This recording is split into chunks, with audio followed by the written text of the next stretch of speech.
Well, good afternoon.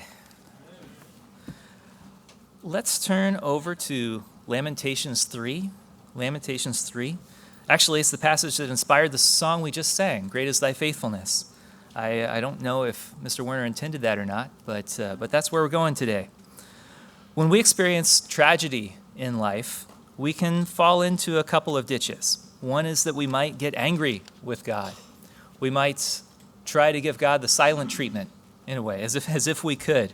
We might withdraw from God.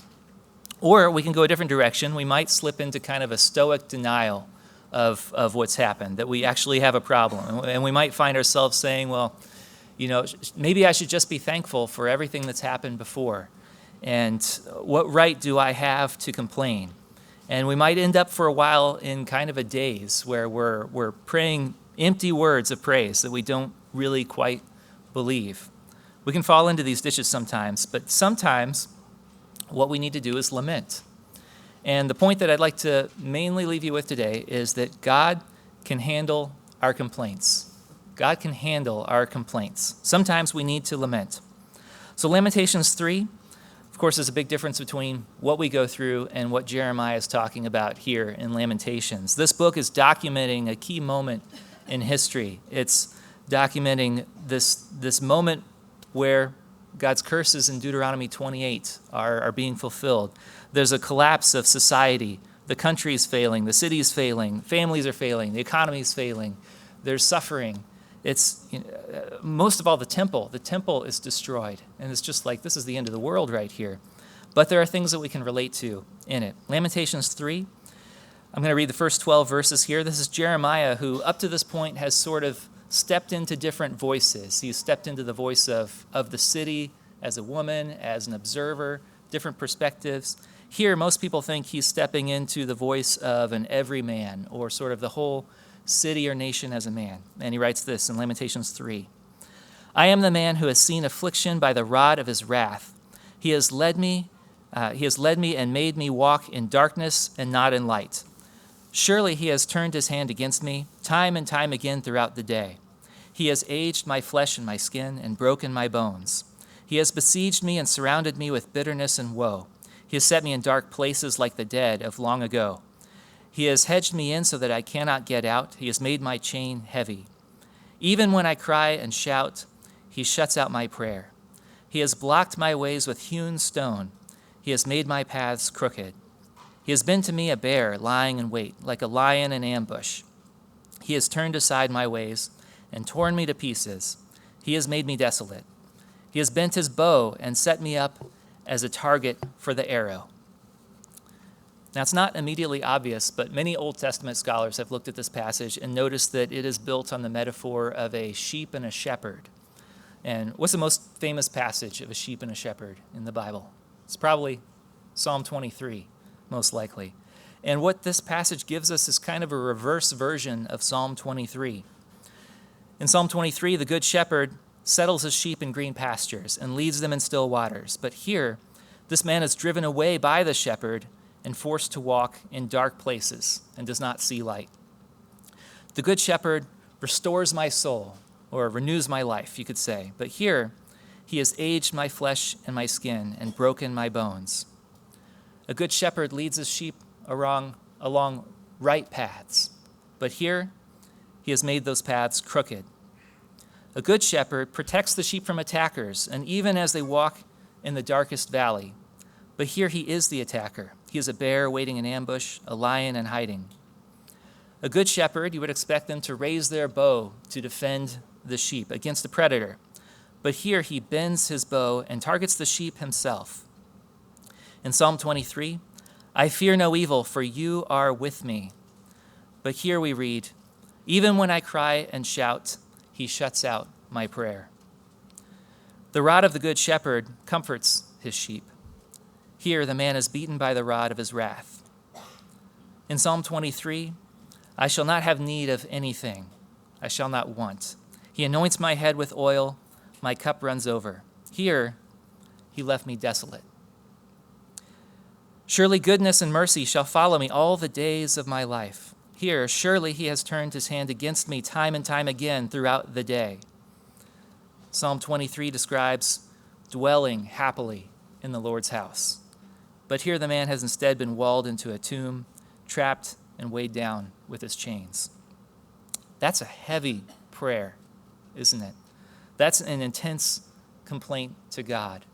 It's not truly bitterness toward God, but it is bringing before the Father the full bitterness of his circumstances.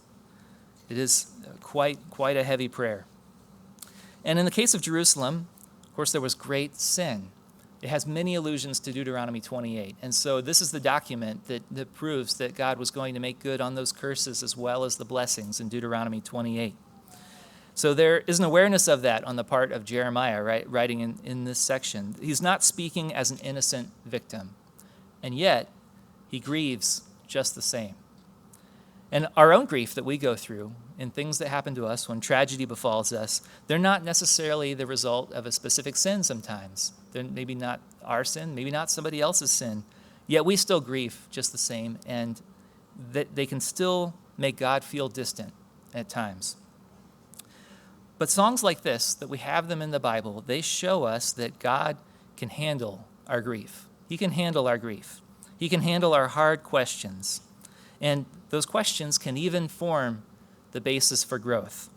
In fact, later on in chapter 3, Lamentations 3, in verse 40, we see the first glimmers of hope for positive steps forward, a self-examination that's just beginning there that is going to grow and produce the foundation for what will be a return from exile years later. The book of Lamentations makes a turn. It makes a quiet but important turn in verse 22 of chapter 3, verse 322. And this is the song that we know as Great is Thy Faithfulness. In verse 22 it says, "Through the Lord's mercies we are not consumed, because his compassions fail not. They are new every morning. Great is your faithfulness. The Lord is my portion, says my soul, therefore I hope in him." At this key moment, you get a network of words together. You get the words mercies, compassion, and faithfulness. Chesed, rachum, and emunah. And this is a callback to Exodus 34:6, which I've talked about before, the most quoted verse in the Bible, by the Bible, which is bringing you back to a specific moment in time. It's reminding you of this moment in time where God came down and he said, "I am Yahweh, Yahweh El, merciful and gracious, slow to anger, abounding in loyal love and truth." And three of those words show up right here again, Chesed, Rachum, Emunah. And so it connects you to this moment that was just after the golden calf incident. Like the ink was not dry on the covenant, and already Israel had failed. And there was this moment, this period where we didn't know what was going to happen. Was God going to wipe out Israel and start over with Moses? He could have, but then he didn't. He showed that he was faithful where they were faithless. And that's a moment that's being recalled here in this poem. And this chapter is the most intensely poetically patterned in the book. There's a number of what are called acrostic, they're alphabet poems in the Bible where each line starts with the next letter of the alphabet. This one is a very unusual one in chapter 3. It's a triple acrostic where you have 3 lines at a time that start with each letter. So the first verse in chapter 3 is ah, ah, ah, then b, b, b, g, g, g, d, d, d. And by the time we get down to God's loyal love is chesed, that kicks off the chet letter. So there's this triple ch sound that happens in verses 22 through 24.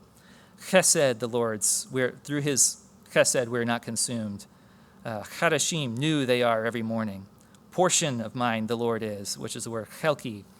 But you go on to verses 25 through 27, and this is the next letter. It's tet, which what you see here in the English is this word good. It's the reason why the word good gets repeated 3 times here, because the word good in Hebrew is tov. So what you get is, tov the Lord is to those who wait for him, to the soul who seeks him. Tov it is that one should hope and wait quietly for the salvation of the Lord. Tov it is for a man to bear the yoke in his youth. Do you remember how Psalm 23 ends? Surely goodness and mercy shall follow me all the days of my life. Surely Tov and Chesed shall follow me all the days of my life. In other words, the writer of Lamentations here has been giving us Psalm 23 dark mode, basically, for the first 12 verses. And now we're coming back to it. We're coming back to the good shepherd. He's bringing it back around, and he's saying there is hope here. There's hope here. There's an earnest expectation for the good shepherd, even though right now, in the ashes of Jerusalem, it can't be seen. We jump straight here. This is a sermonette. We can't go through the whole book. So the author took chapters to get to this point.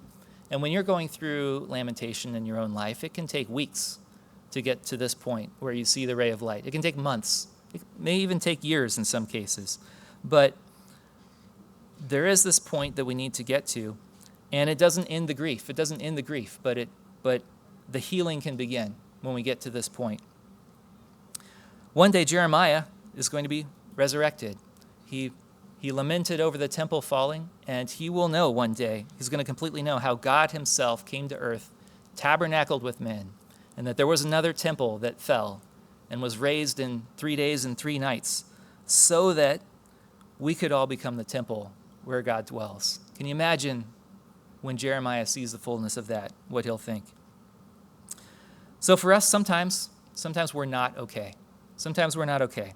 We don't have the right to judge God in those times, but nor do we need to just put on a happy face. God is relational.